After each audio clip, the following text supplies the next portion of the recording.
নমস্কার, aroma of রান্নাঘরে আপনাদের সকলকে স্বাগতম। আজকে বানাচ্ছি উপোসের দিনে খাওয়ার মতন একটা খুব সুন্দর স্ন্যাক্স। অ্যাকচুয়ালি এটা যে কোনো দিনই আপনারা খেতে পারেন, দারুণ হেলদি এবং দারুণ টেস্টি হয়। খুব কম সংখ্যক উপকরণ দিয়ে এটা আপনারা খুব সহজে বানিয়ে নিতে পারবেন। তার জন্য আপনাদেরকে কোনো 1 ঘন্টা 2 ঘন্টার মেহনতেরও দরকার নেই, আর নাই সাবুদানার যেহেতু বানাচ্ছি এটাকে ভেজানোরও দরকার নেই। এবারে বলি এর জন্য কি কি উপকরণ লাগবে।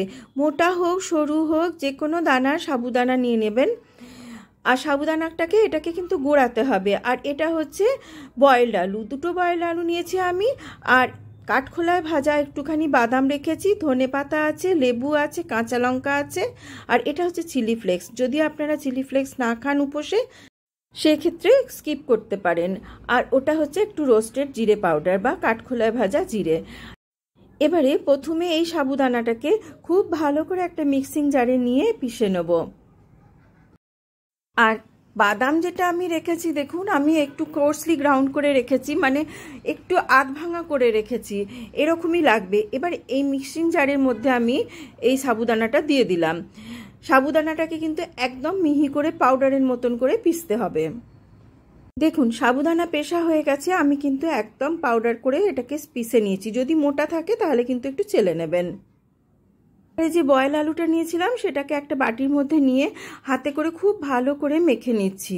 2টো আলুকেই আমি মেখে নিয়েছি, ছোট ছোট একটুখানি গুটলি থাকলে অসুবিধে নেই।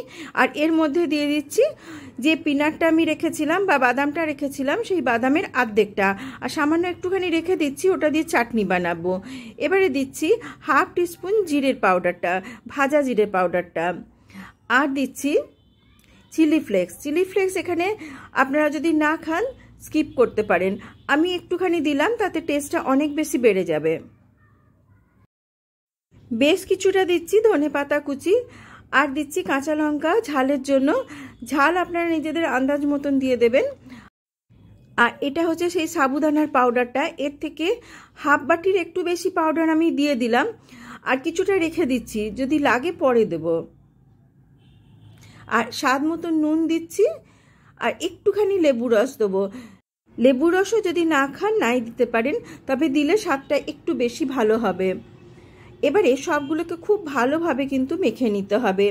মাখাটা এতটাই ভালো করতে হবে যাতে একদমই জল জল না থাকে। যদি একটু জল জল লাগে পরে একটুখানি সাবুদানা মেশাতেই পারেন, খুব সুন্দরভাবে মাখা যাবে, কোনো অসুবিধা হবে না। দেখুন আমার মনে হচ্ছে আরও একটুখানি সাবুদানা পাউডার লাগবে, তো আমি আরও 1 চামচ ছিটিয়ে দিলাম। আর যেহেতু সাবুদানা পাউডার দিলাম আরও একটু নুনও লাগবে, তাই অল্প আর একটু নুন দিয়ে এটাকে অ্যাডজাস্ট করে নিলাম। ব্যাস, এবারে এটাকে খুব ভালোভাবে আরও একবার পুরো জিনিসটাকে মেখে নেব। দেখুন খুব ভালোভাবে মাখা হয়ে গেছে, একদম সুন্দর একটা ডো ফর্মে চলে এসছে। এবারে একটা থালাকে উল্টো করে তার উপরে আমি একটুখানি ভেজিটেবল অয়েল লাগিয়ে দিচ্ছি। দিয়ে আমি যে ডোটা তৈরি করলাম সেই ডোটা এর মধ্যে রেখে দিচ্ছি, আর একটা রোলিং পিন অথবা বেলুনের সাহায্যে খুব ভালোভাবে এটাকে ছড়িয়ে দিন। খুব বেশি পাতলা করবেন না, তাতে যে কোনো শেপই দেবেন সেটা খুব একটা ভালো হবে না। মোটামুটি একটা থিকনেস রেখে এটাকে বেলুনের সাহায্যে আমি একটু বেলে নিচ্ছি। যেহেতু এটাতে গ্লুটেন নেই সেই জন্য একটু ফেটে যেতে পারে, সাইডগুলো এভাবে হাতে করে অ্যাডজাস্ট করে দেবেন, খুব সুন্দরভাবে অ্যাডজাস্ট হয়ে যাবে। আমি এটাকে বেলে নিয়েছি। এবারে দেখুন আমি কিছুটা ট্রায়াঙ্গেল শেপে কাটছি, আর যেগুলো কাটা যাবে না সেগুলোকে যে কোনো একটা শেপ দিয়ে দেবেন। আমি ওই সিলিন্ড্রিক্যাল শেপ দিয়ে দিচ্ছি, তাতে দেখতেও ভালো লাগবে। এই স্ন্যাক্সটা এত টেস্টি আর এত হেলদি, দেখুন কোনো ব্যাটারেও এটাকে ডোবাতে হচ্ছে না বা ওপরে কোনো কোটিংও নেই, অথচ এটা দারুণ ক্রিস্পি হয়। যে কোনো দিন স্ন্যাক্স হিসেবে বাচ্চাদের টিফিনেও দিতে পারেন, খুব ভালোভাবে এনজয় করবে। দেখুন কাটা হয়ে গেছে আমার, এবার এগুলোকে ভেজে নেব। আমি তেল গরম করতে দিচ্ছি, আর তেলটা বেশ গরম হলে তার মধ্যে একটা একটা করে ছেড়ে দিন। শ্যালো ফ্রাই করতে পারেন, তবে ছাঁকা তেলে ভাজলে টেস্টটা বেশি ভালো হবে। এক দিন তো খাওয়া যেতেই পারে। আর এমনিতেও এর মধ্যে খুব বেশি কিছু নেই, সাবুদানা আর আলু আছে, এমনিতেই হেলদি।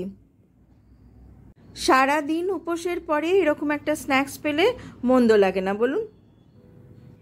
এই স্ন্যাক্সটাই বলুন চাই চপটাই বলুন, কালারটা যতক্ষণ না পর্যন্ত একটু ডার্ক ব্রাউন আসছে ততক্ষণ পর্যন্ত কিন্তু এটাকে ভাজতে হবে। একটা সাইড হয়ে গেছে, আমি পাল্টে দিচ্ছি। আর খুব ভালোভাবে আমি দু পিঠকেই উল্টো পাল্টা করে ভেজে নিয়েছি। আর কালারটা দেখুন বেশ গোল্ডেন ব্রাউন হয়েছে, এরকমই কিন্তু করতে হবে। এবার এগুলোকে তুলে নিচ্ছি। আর এটা কি দারুণ সুন্দর দেখুন, ক্রাঞ্চি হয়েছে, দারুণ ক্রাঞ্চি হয়। আর এর সঙ্গে খাওয়ার জন্য একটা চাটনি বানাচ্ছি, যেটা উপোসের দিনে আপনারা নির্দ্বিধায় খেতে পারেন। তার জন্য ধনেপাতা দিলাম 1 মুঠো, দিচ্ছি ছোট ছোট 2 টুকরো আদা, 2-3টে কাঁচা লঙ্কা, ঝালটা নিজেদের মতন দেবেন।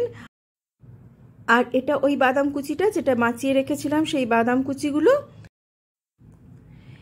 সামান্য একটুখানি লেবুর রস যাতে চটপটা একটা স্বাদ আসে, আর স্বাদ মতন দেব নুন।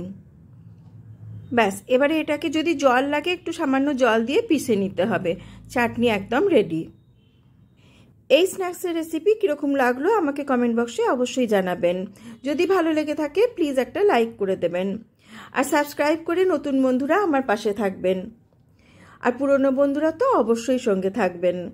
আর যে সমস্ত দর্শক বন্ধু ফেসবুক পেজ থেকে দেখছেন তাদের উদ্দেশ্যও বলছি, প্লিজ চ্যানেলটাকে ফলো করে আমার সঙ্গে থাকবেন। সবাইকে অনেক অনেক ধন্যবাদ সঙ্গে থাকার জন্য। সবাই খুব ভালো থাকবেন আর সুস্থ থাকবেন। আবার দেখা হবে আরও একটা নতুন রেসিপি নিয়ে। Till then, bye by.